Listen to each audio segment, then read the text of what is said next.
Mbote bandeko balandi ya chaîne Abisso Victoria HD. Merci beaucoup pour la confiance pour besoin continuer couper sa biso. Lelo bolimisa biso to bandi émission na biso na dingerte po makambo koloba eza mingi. Mais soki eza mbala liboso ya kolanda biso, osenga yo o s'abonner na chaîne Abisso si c'est la première fois. Aujourd'hui, nous allons traiter deux points. Oyo eleki na kati ya semaine. Tokobeta lisolo ya liboso eza ya mituka oyo secrétaire général ya UDPS alaki kopesa ba députés provinciaux. Donc on meka ko analyser yango. Et le deuxième point que nous allons analyser ekozala événement ya munene oyo tokoki kolakisa même bino ba image te. Un événement horrible ya bandeko na biso oyo bakufaki na Goma na ka Mugunga na ville ya Goma. Le deuxième point na biso oyo tokoanalyser na kati ya émission na biso. Comme je l'ai dit, ceux qui ont na liboso ya kolanda biso na kosengo s'abonner na chaîne na biso obosa na cliquer j'aime te. S'il y a une remarque ou un commentaire à faire dans le sens positif ou négatif na kati émission na biso komela biso na se wana tokotanga ngo. Et ceux qui sont sur Facebook tokotalisa bino ke likolo awa likolo ana totie lien na biso ya chaîne na biso YouTube. Veuillez vous abonner à notre chaîne YouTube. Okuna, il y a des émissions au Tchaka kuna mais et na Facebook. Merci beaucoup. Chers amis, vous savez qu'il y a eu élection des gouverneurs et des vice-gouverneurs ainsi que des sénateurs. Après les élections, UDPS pour la ville de Kinshasa, Aziz Ebonga ya gouverneur Oekoza Kangama et Kukambama na mwana mboka Daniel Bumba, qui est un membre de l'UDPS. Molandi waye ekozala Edi Molangi Iyeli, ya membre ya MLC. Bango mibale nde bakokamba ville ya Kinshasa to engumba ya Kinshasa na mibu mitano oyo ekoya. Si Dieu le permet et soki likambo mosusu ekomi te. Après les élections, les gouverneurs et sénateurs, ainsi que des vice-gouverneurs, Augustin Kabuya abengaki ba députés provinciaux pona kopesa bango ba jeep comme cadeau ya musalo basalaki. Il y a eu des réactions suivies de partout. Pona ngai, je n'ai jamais défendu Mutuna Mabe pona babalandaka nga bayebi. Na défendaka Mutuna Mabe te, na défendaka Mutuna na kumisaka mabe te. Mutu soki asali malamu na kolobaki eza malamu, soki eza mabe eza mabe. Soki namoni ke place à kopesa conseil na pesa conseil. Dans cette affaire ici, na koanalyse yango de deux côtés. Namonaki yango malamu, na banalizaki yango te. Namonaki yango mabe, pe na banalizaki yango, excusez-moi. Côté nini namonaki dossier oyo mabe na kati ya likambo oyo. Ezake, 1. Les politiciens, les postes occupés par les politiciens au Congo sont des postes oyo ezaka nie rémunérés. Bazaka na ba retard ya une année te 6 mois. Ce sont des gens qui touchent beaucoup d'argent. Ça ne date pas d'aujourd'hui, c'est depuis l'époque de Mobutu. Les politiciens ont toujours gagné beaucoup d'argent. J'ai une vidéo, ce n'est pas le temps ya kochango nazanango, où un député provincial, au nom de Mike Mukeba qui est en prison, nous avait livré la somme que eux touchaient. Oh, et belé n'enge bazana, c'est un sujet tabou. Ce que tuna, botouchaka combien personne n'a jamais dit. Depuis l'époque de Mobutu jusqu'à aujourd'hui. Combien vous touchez? Personne n'a jamais dit son salaire ou ses émoluments. Mais dans une vidéo, na kati ya émission, Mike Mukebai nous avait dit que atushaka mbongo na ye 9800 dollars, quelque chose comme ça. J'ai la vidéo. Ce qui natali 9800 dollars en ce qui concerne mituka. Koto na mebi ki na moni mabe. Les premiers émoluments ya ba député ceux qui va maintenir Kasomona. Eza mbongo ya kechite meza mbongo ya arrière ya propre. Oyo ba député provinciaux ba kokosoma. Na mbongo kaya mwa moko. Tout comme akokangisa mbongo wa 2 mois kosomba mutuka. Andeo ya ba frame soso basimbaka. Pourquoi leur encore donner des véhicules? Ce sont des cadeaux. Oui. Ces députés provinciaux, Oyo, bakopesa ba cadeau ya mituka. Ils ont accompli leur devoir de voter les gouverneurs. Et qui est ce gouverneur? C'est un gouverneur de l'IDPS. Suivant les mots d'ordre que va voter gouverneur, candidat gouverneur, qui est membre de l'IDPS. Ils ont accompli les mots d'ordre. Comme on nous avait demandé, nous aussi, membres de l'IDPS, de voter nos députés nationaux et provinciaux. De voter bango. Beaucoup d'entre eux, je peux risquer même pour citer d'autres noms, mais je ne citerai pas, n'ont jamais revenu à la base, même dans bas livre. Pour n'a rien que merci à Pamba Keno, n'a bini député, mais merci à nous. On les a vus partout. N'a ba polo ya Fati, n'a bilamba ya IDPS, que nous sommes de l'IDPS. On les a votés. Est-ce que basi bazonga kati na bango wana, bo ba votame na ville à Kinshasa? Combien ont déjà revenu dans leur base pour dire tout simplement merci? Est-ce que bango bapesa sikoyo ba électeur na bango? Basi bapesa bango ba cadeau que non biso bo voter biso tala tobini toyeli bino ba cadeau na biso yango. So pesi mutu liputa. Liputa c'est 15 000 francs, c'est 10 000 francs. Ça représente quoi? So pesi mutu polo, ça représente quoi? Et surtout au niveau de ces partis-là, à l'IDPS, Ebele va voter va pesa bango de côté. Rien que il est membre de l'IDPS, va voter. Mais comment à votre tour, beaucoup exiger que va pesa bino ba cadeau? Côté on a moni mabe yango. Côté on a banalisé yango. Deuxième côté, on a banalisé point au côté wana. Ezake, je vis des gens qui ne peuvent pas parler. Pas 8 ans à Koloba. Ce qui moninga zui c'était là. Ce n'est pas que ceux qui ont été nés au commis d'honneur des leçons. À ton époque où tu étais député, aujourd'hui, Mutuka, on est là qui vient pour Oyozo.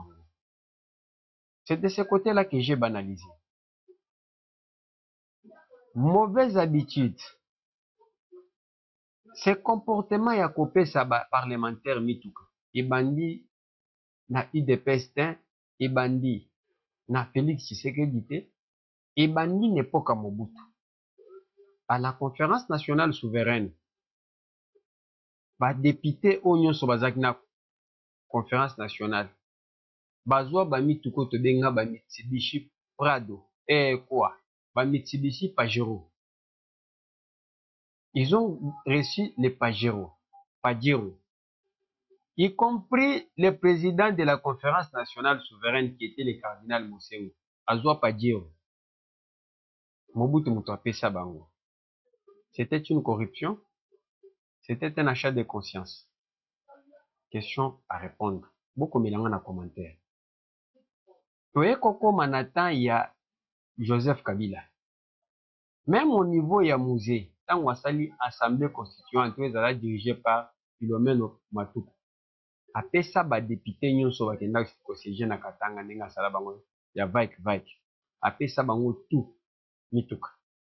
C'était une corruption et un achat de conscience. Répondez-moi dans les commentaires. Toye koko mana 18 ans ya Joseph Kabila. Abandaki kopesa ba député mituka.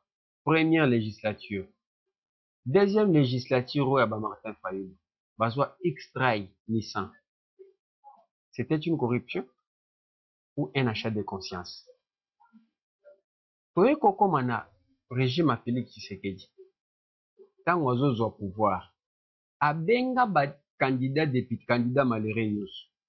Azongisela bango caution na bango avec une dit. Témoin oculaire Vieux Gabi, Gabriel Mokia. Posez-lui la question. Azwa dipto azwati. Martin Fayulu azwato azwati. C'était une corruption? Est-ce que Félix Tshisekedi à l'époque, c'est-à-dire qu'il avait aussi corrompu les députés provinciaux et les candidats présidents de la République, il les avait corrompus ou c'était quoi? Ce sont des choses qu'il faut comprendre. Ce sont des choses qu'il faut comprendre. Est-ce que a corrompa qui va candidat président de la République? Toye kokindi.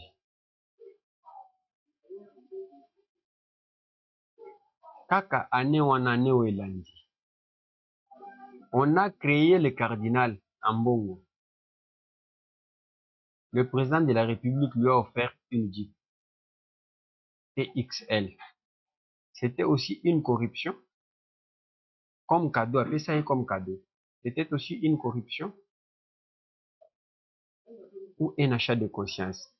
Si c'était une corruption ou un achat de conscience, mais il y en a d'autres chaque jour. Félix Tshisekedi est devenu son ennemi juré.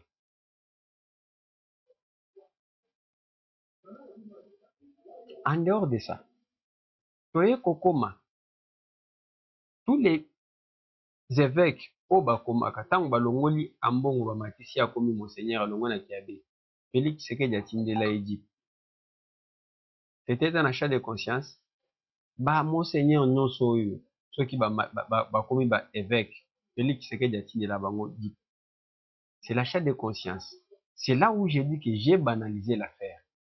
On a moniqué. Au Congo, il y a des gens qui ont zuité. Et ça n'y est pas si. Il devient donneur de leçons. Il devient donneur de leçons automatiques. Raison pour laquelle j'ai dit que j'ai banalisé l'affaire. Et le koye kosalanga pasi, mingi ezake, nos amis de l'opposition. Et surtout ces ONG. Aujourd'hui, je ne vais pas citer le nom de quelqu'un. ONG Mibalo Bachaka Makeli. J'ai vu moko na bango po babayer de fonds na ye bayoka ye abandi kosala makelele ya mignonne. Mais moi j'aimerais que non, ceux qui besoin na ba preuve, comme Augustin Kabou l'a dit, il faut aller en justice. Si c'est un acte de corruption, avec des preuves, baboto la mituka nyonso wana na justice. Si la justice trouve qu'il n'y a pas un acte de corruption, bazongisa badip. Bazongisa badip wana. Wana eza o etali nini ONG wana. Mais ce qui m'a fait mal au cœur est que tant nazomona situation otokolobela bientôt, il y a guerre ezoleka na est, bandeko na biso bazolala libanda. Et je vois le Rwanda qui multiplie des stratagèmes rien que pour akota na mboka Congo.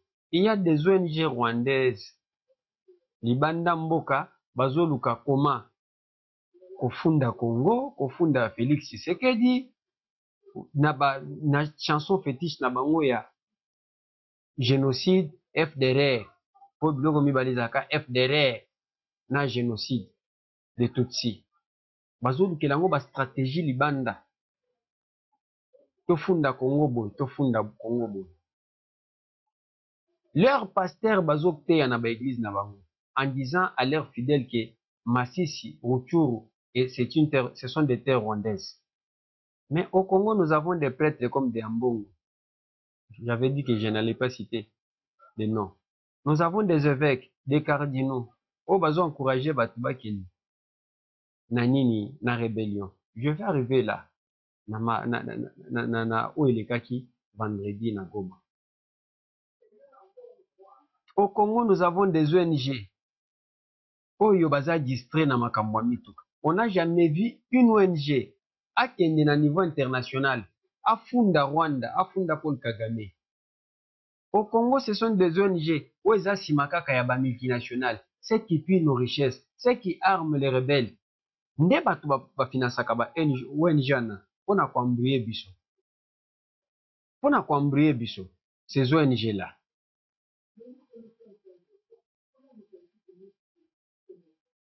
Aucune ONG. Ah, Floribert Chebeya, que ton âme repose en paix. Kabila savait qu'on avait un homme, il y a ONG, il y a droit de l'homme, il y a la voix des sans-voix. Oyo alingaki a joué rôle à munene na minute oyo. Kabila bomaye. Atikeli biso oyo toza na bango.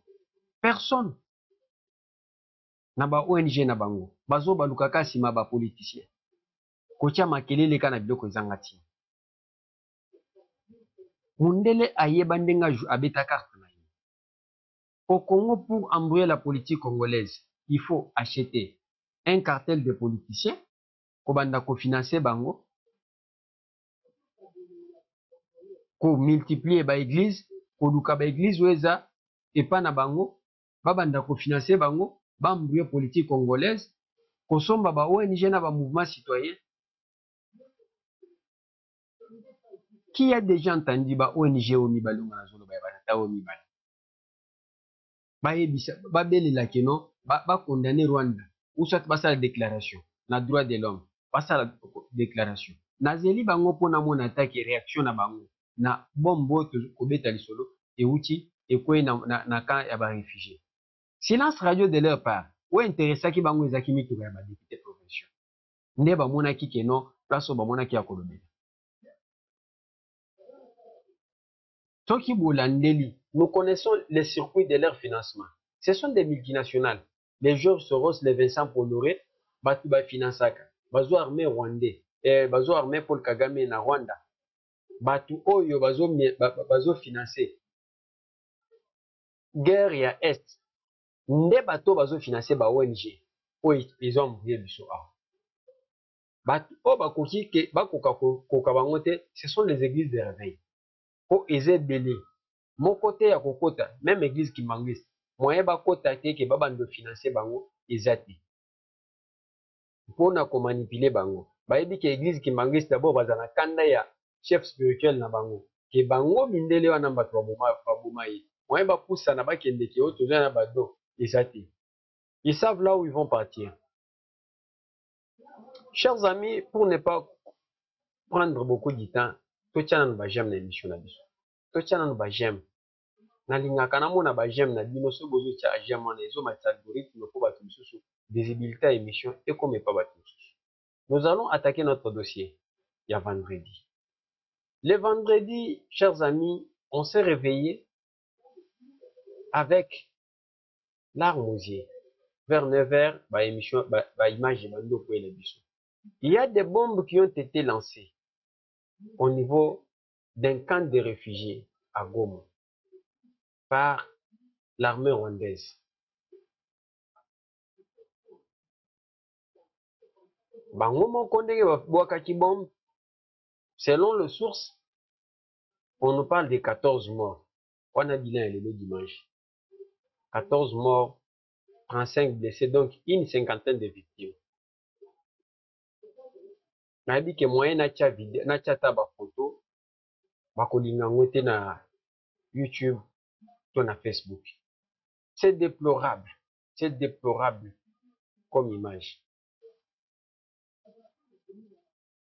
Au moins na chaîne na biso na groupe WhatsApp na biso biloko wana ezali. Na onde na ibisa bino ke soki olingi okota na groupe WhatsApp na biso. Komela biso kana numéro ezeleka na bande de wana 89 55 55 155.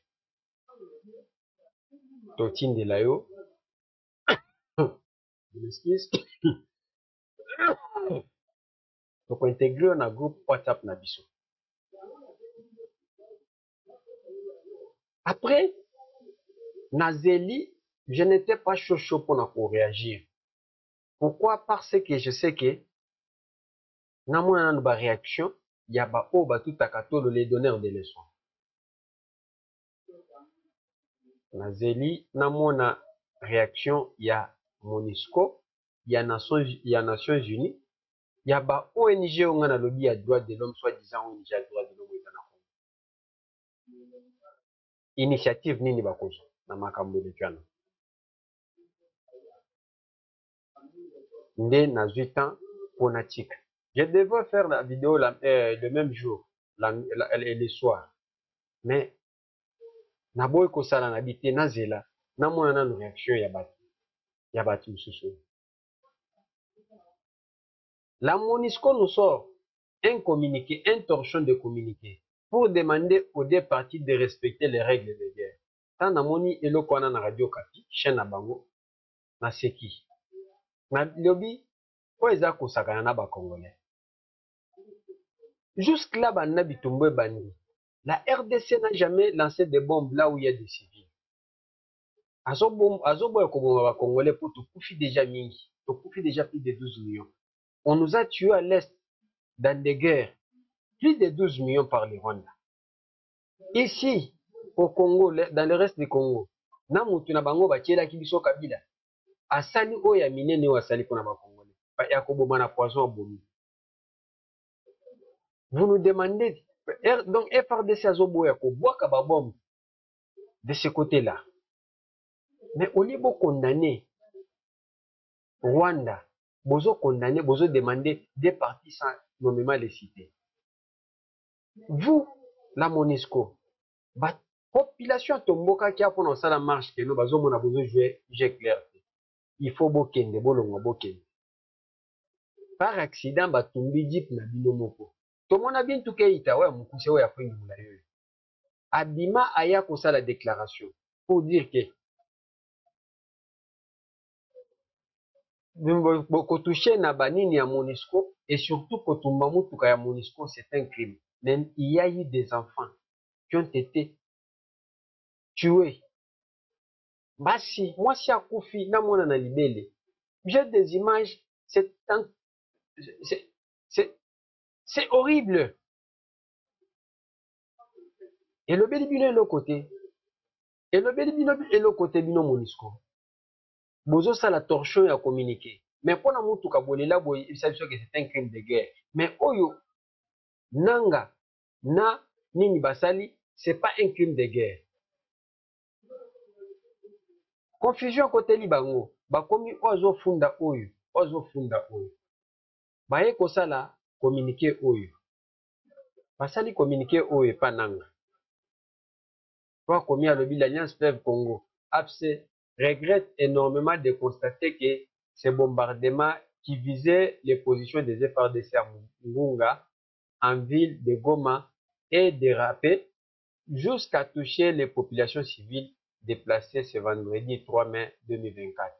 La direction de l'AFC condamne la mauvaise manœuvre de manipulation faite par les éléments M23 de l'AFC. L'AFC présente ses sincères condoléances aux familles des pauvres.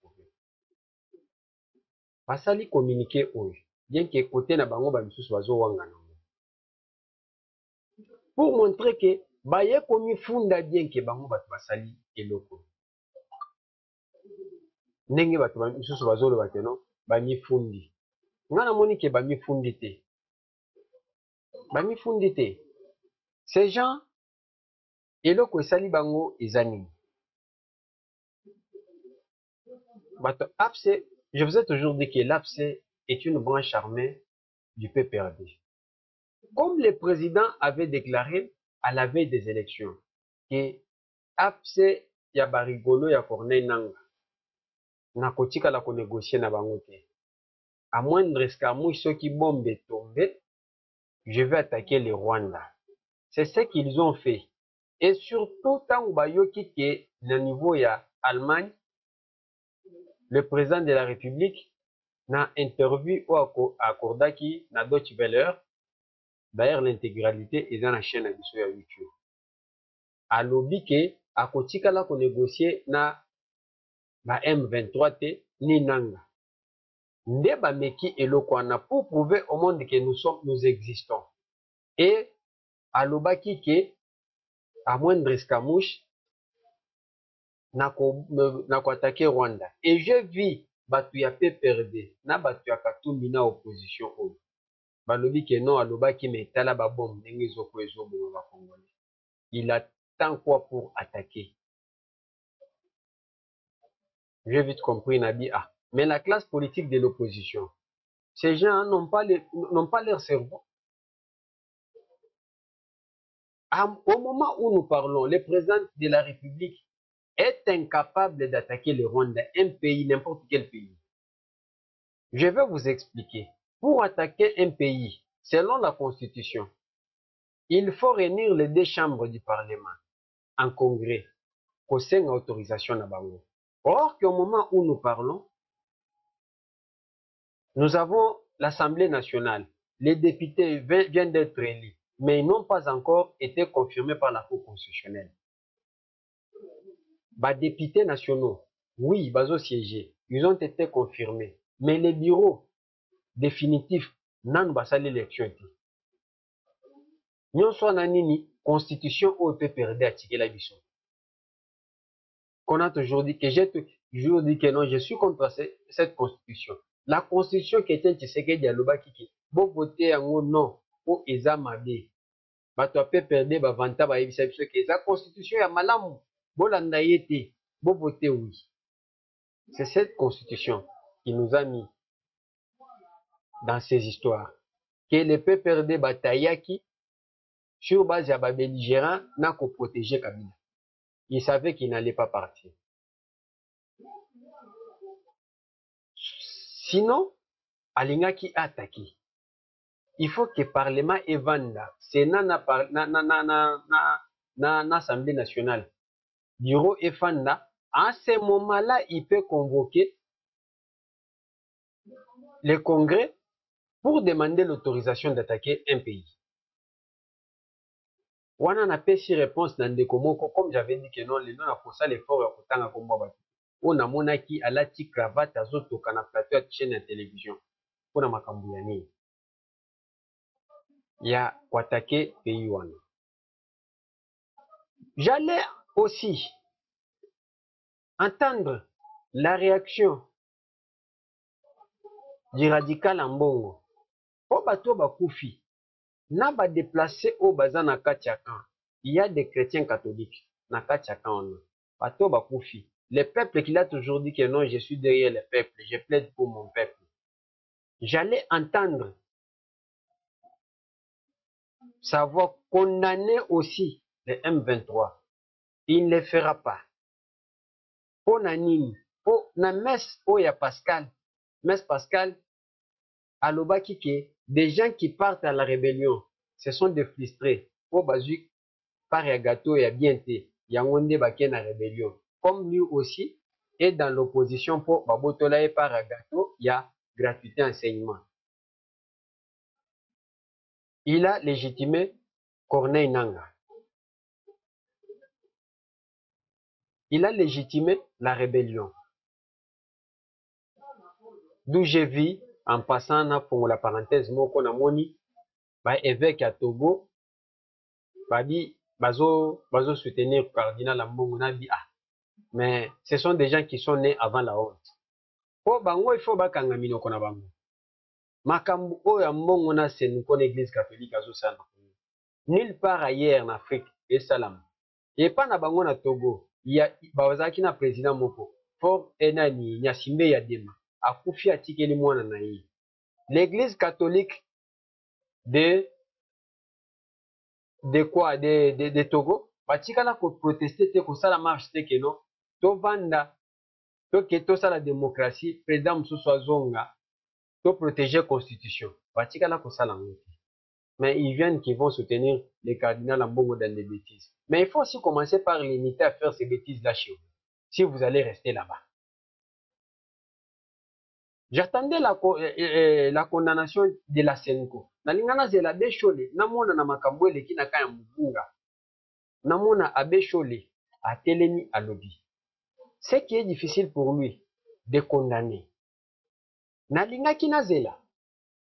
Namona déclaration ya église kutu protestante namoni balongwa dia na makambo wana etikali kaka ndeko na biso lese trio shole muteba kutu nano bapesi ye lar témoin aloba lisusu aza te oyo akatanga etikali shole na ambongo yo ambongo shole alors c'est ici qu'on devrait voir ces ONG ya makayabu onga na utoloba badocumenté bazwa nini oyo mpona kokende koprésente même na bainstance judiciaire kofunda. À titre de rappel, bato basala pression pour bakanga l'actuel VPM de la défense Jean-Pierre Bemba dans ces pays. Ce sont des ONG manipulées par ces multinationales-là, des ONG centrafricaines. Nde bato bafunda eke asala boye atuka bato na maboka jola basi. Tandis que Jean-Pierre Bemba n'était pas sur les champs de bataille, n'était pas sur les lieux. ONG anande muto kosela e makambo. Mais qu'est-ce que vous, ba ONG oyo, ba vivaka sous les mamelles des occidentaux, sous les mamelles des multinationales, bozelaka po bofunda pe Paul Kagame, bofunda Rwanda, bo documenter ba biloko nyonso oyo Kagame azosala. Je vis les communiqués du porte-parole du gouverneur militaire. Et là, comment on a sepeli ou alobi na kachwana alobi que non, lui a un pouvoir limité. Bao baza chargé une opération, baza batusu. Je ne suis pas un spécialiste militaire. Mais na quoi tu as communiqué en ati. D'abord, repesa inga kanda. D'après moi, bien que je suis un civil, soki bombo na ndenge koyakiwa na babandaki kobwaka babombo. Aujourd'hui, baza na kati ya ko mibwakela ballon. O balobi keza FC, o balobi keza M23. Si c'était moi ma place, si j'étais le commandant des opérations, comme le président n'est pas à mesure, il y a qu'à déclarer guerre na pays, n'importe quel pays, pour institution en vanité. Je devrais ordonner, bazwa ka ba armoana, bazwa, babwaka ba bombe kaka ekende ko ya pe na Kigali. Ce qui est quoi na Kigali, comme on nous a dit que non, la RDC a des armes qui peuvent atteindre même Kigali. Ce qui, même si bombe quoi na Kigali, ce qui va répliquer pe na Goma, bisopeto ba nobo kobwakele na babombe. À ce moment-là, la communauté internationale voyou, tant balingaki ba yoka bongo, balingaki et touché bango mona que non, toke mabi. Et en plus, ndenge tozo la bidembe na biso na Congo, bango pe au moment où nous parlons, bazo la bidembe na bango pe na Rwanda. Paul Kagame est un voyou. Il n'entend que le langage de voyou. Yo cause la te que voyou à côté de na lichette nandako. Yo za na lichette nsusu. Au lieu bunda na ye, yo ki ozo bik na papier que non, na zo enregistrer ma finga o ya zo finganga comme ça, lobi na kendo funde na la police. Mais akokata yo tia kosilisa yo. Voyou a mesana soki aye na lichette. Yo peut utiliser lichette. Kata yebo kata. Ndako kimi. Paul Kagame est un phaser, est un enfant de la rue. Aza phaser, akola na vie qui phaser. Aza mutu, il faut kosala eka bongo. Soki batu bakufi kuna, tozo na minute oyo ba mindele ba pekisi biso, ou soit communauté internationale, fameuse communauté internationale na apekisi biso. Biso to zokunda oya biso 12, bango kuna bazokunda soki 50. Et kozala bien. Soki esali ke babite ke ya siliki comme il est voyou alobi te nazo attaquer Congo. Et à ce moment-là, to comme la légitime défense, ezisenga te ke basenga babenga parlement te, esenga ke non to bunda to attaquer yepe, soki kokota pe Rwanda, to kota. Et nous verrons na bango na biso banani baza ebele. Et la population de Goma est prête ya kokota na Rwanda. Koto kota la banani baza ebele. Comme et cause la guerre populaire comme vous l'avez dit. La guerre sera longue et populaire. Et nous, conseil il a communiqué. Et nous, j'ai vu, après le conseil des ministres, les ministres, le VPM de l'Intérieur, Peter Kazadi, a Télémi, à l'Obikaka même à Lobana.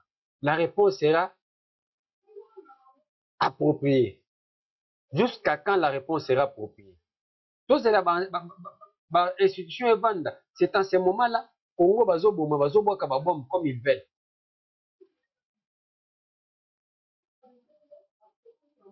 Ce n'est pas la première fois. Oyo Rwanda zoboka babom. Le Rwanda nous a déjà défié plusieurs fois. Sukhoi ezokita Rwanda alongola bom na Rwanda à Bwaka. Et en ce moment-là, comme je l'ai toujours dit, si moi j'étais le pilote à Sukhoi, nalingaki nazwa kaka ne babomi moto wana nasengi barme nga lisusu na mati likolo nake siko na vize siko na Rwanda, na vize siko nake kaka na vize na Rwanda na bimi na zongi. C'est ce que le Rwanda aime. Rwanda azoyoka kaka voix ya makelele, azoyoka Kagame, azoyoka kaka masasi. Et encore mutu na ye epula ndenge epula wana azolandaka masasi.